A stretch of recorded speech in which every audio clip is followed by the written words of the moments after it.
ओम नमः शिवाय। ओम नमो भगवते वासुदेवाय। आप सभी को सावन सोमवार और कामिका एकादशी की बहुत बहुत शुभकामनाएं। आज बहुत ही पावन संयोग बना हुआ है जिसमें आप भगवान श्री हरि विष्णु और महादेव दोनों की आराधना एक साथ कर सकते हैं। आज कामिका एकादशी और सावन मास का दूसरा सोमवार है। सावन का महीना बेहद पावन होता है। इस महीने के प्रत्येक सोमवार पर भगवान शिव और मां पार्वती की विशेष पूजा की जाती है। साथ ही उनके निमित्त व्रत रखा जाता है और सावन सोमवार के व्रत के दिन इस व्रत की महिमा का वर्णन शास्त्रों में निहित है। भगवान की शिव की पूजा से हर मनोकामनाएं पूरी होती हैं। इसके अगले दिन सावन मास की शिवरात्रि मनाई जाएगी। सावन शिवरात्रि पर महादेव की पूजा करने का विशेष महत्व है। हिंदू धर्म की पवित्र परंपराओं में सावन सोमवार का व्रत केवल एक नियम नहीं बल्कि भक्ति और आध्यात्मिक जुड़ाव की गहराई से जुड़ा एक दिव्य साधन है। यह व्रत न केवल कामनाओं की पूर्ति का मार्ग है बल्कि भगवान शिव के चरणों में समर्पण का प्रतीक भी है। आज एक ऐसी ही अपार श्रद्धा और अटूट भक्ति की एक प्रेरणादायक कथा सुनते हैं। श्रावण सोमवार की कथा के अनुसार अमरपुर नगर में एक साहूकार धनी व्यापारी रहता था। दूर दूर तक उसका व्यापार फैला हुआ था। नगर में उस व्यापारी का सभी लोग मान सम्मान करते थे। इतना सब कुछ होने पर भी वह व्यापारी अंतर्मन से बहुत दुखी था, क्योंकि उस व्यापारी का कोई पुत्र नहीं था।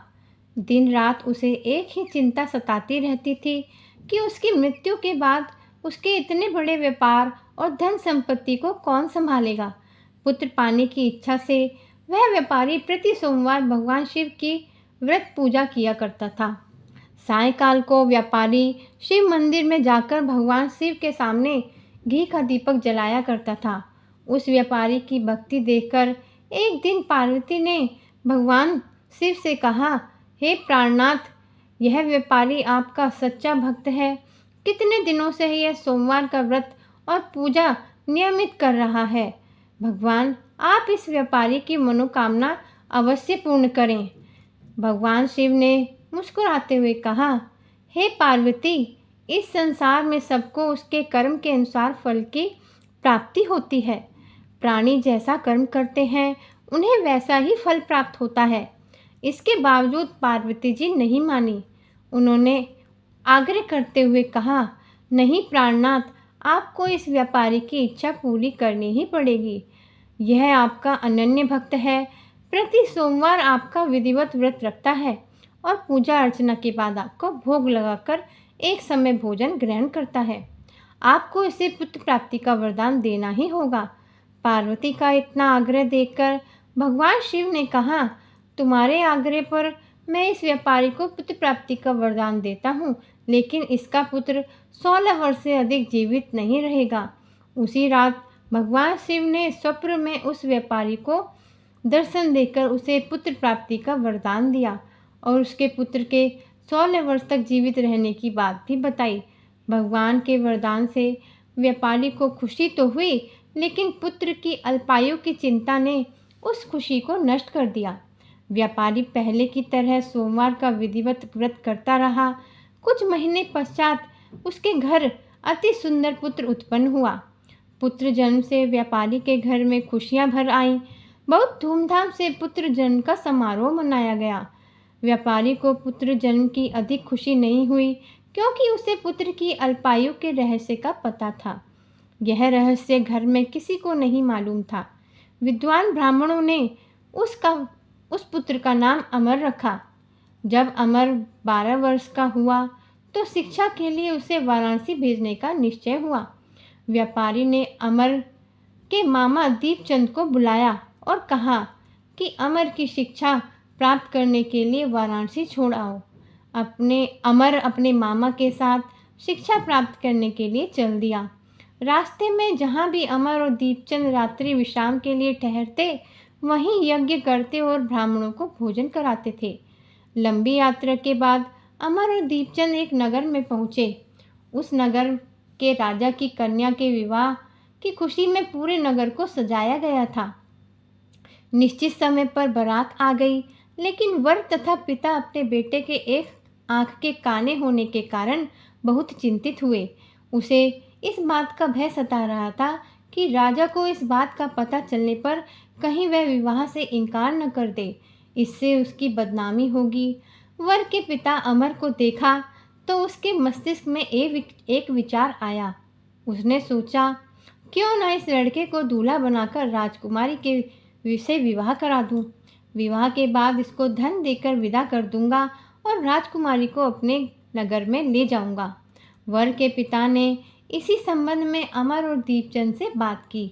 दीपचंद ने धन मिलने के लालच में वर के पिता की बात स्वीकार कर ली। अमर को दूल्हे के वस्त्र पहनाकर राजकुमारी चंद्रिका से विवाह करा दिया गया। राजा ने बहुत सा धन देकर राजकुमारी को विदा किया। अमर जब लौट रहा था तो सच नहीं छिपा सका और उसने राजकुमारी की ओढ़नी पर लिख दिया, राजकुमारी चंद्रिका, तुम्हारा विवाह तो मेरे साथ हुआ था। मैं तो वाराणसी में शिक्षा प्राप्त करने जा रहा हूँ। अब तुम्हें जिस नवयुवक की पत्नी बनना पड़ेगा वह कान्हा है। जब राजकुमारी ने अपनी ओढ़नी पर लिखा हुआ पढ़ा तो उसने काने लड़के के साथ जाने से इनकार कर दिया। राजा ने सब बातें जानकर राजकुमारी को महल में रख लिया। उधर अमर अपने मामा दीपचंद के साथ वाराणसी पहुंच गया। अमर ने गुरुकुल में पढ़ना शुरू कर दिया। जब अमर की आयु 16 वर्ष की हुई तो उसने एक यज्ञ किया। यज्ञ की समाप्ति पर ब्राह्मणों को भोजन कराया और खूब अन्न वस्त्र दान किए। रात को अमर अपने शयन कक्ष में सो गया। शिव के वरदान के अनुसार शयनावस्था में ही अमर के प्राण पखेरु उड़ गए। सूर्योदय पर मामा अमर को मृत देखकर रोने पीटने लगा। आसपास के लोग एकत्र होकर दुख प्रकट करने लगे। मामा के रोने विलाप करने के स्वर समीप से गुजरते हुए भगवान शिव और माता पार्वती ने भी सुने। पार्वती जी ने भगवान से कहा, प्राणनाथ, मुझसे इसके रोने के स्वर सहन नहीं हो रहे हैं। आप इस व्यक्ति के कष्ट अवश्य दूर करें। भगवान शिव ने पार्वती के साथ अदृश्य रूप में समीप जाकर अमर को देखा तो पार्वती जी से बोले, हे पार्वती, यह तो उसी व्यापारी का पुत्र है। मैंने इसे 16 वर्ष की आयु का वरदान दिया था। इसकी आयु तो पूरी हो गई है। पार्वती जी ने फिर भगवान शिव से निवेदन किया, हे प्राणनाथ, आप इस लड़के को जीवित करें, नहीं तो इसके माता पिता पुत्र की मृत्यु के कारण रो रो कर अपने प्राणों का त्याग कर देंगे। इस लड़के का पिता तो आपका परम भक्त है, वर्षों से सोमवार का व्रत करते हुए आपको भोग लगा रहा है। पार्वती जी के आग्रह करने पर भगवान शिव ने उस लड़के को जीवित होने का वरदान दिया और कुछ ही पल में वह जीवित होकर उठ बैठा। शिक्षा समाप्त करके अमर मामा के साथ अपने नगर की ओर चल दिया।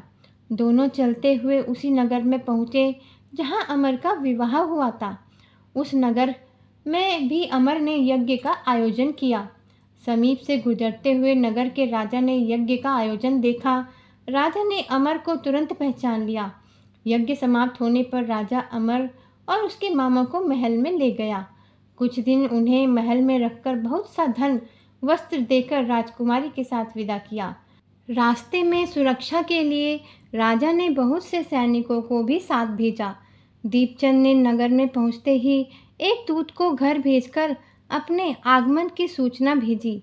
अपने बेटे अमर के जीवित वापस लौटने की सूचना से व्यापारी बहुत प्रसन्न हुआ। व्यापारी ने अपनी पत्नी के साथ स्वयं को एक कमरे में बंद कर रखा था। भूखे प्यासे रहकर व्यापारी और उसकी पत्नी बेटे की प्रतीक्षा कर रहे थे। उन्होंने प्रतीक्षा कर रखी थी कि यदि उन्हें अपने बेटे की मृत्यु का समाचार मिला तो दोनों अपने प्राण त्याग देंगे। व्यापारी अपनी पत्नी और मित्रों के साथ नगर के द्वार पर पहुंचा। अपने बेटे के विवाह का समाचार सुनकर पुत्रवधू राजकुमारी चंद्रिका को देखकर उसकी खुशी का ठिकाना न रहा। उसी रात भगवान ने शिव ने व्यापारी के स्वप्न में आकर कहा, हे श्रेष्ठी, मैंने तेरे सोमवार के व्रत करने और व्रत कथा सुनने से प्रसन्न होकर तेरे पुत्र को लंबी आयु प्रदान की है। व्यापारी बहुत प्रसन्न हुआ। सोमवार का व्रत करने से व्यापारी के घर में खुशियाँ लौट आई।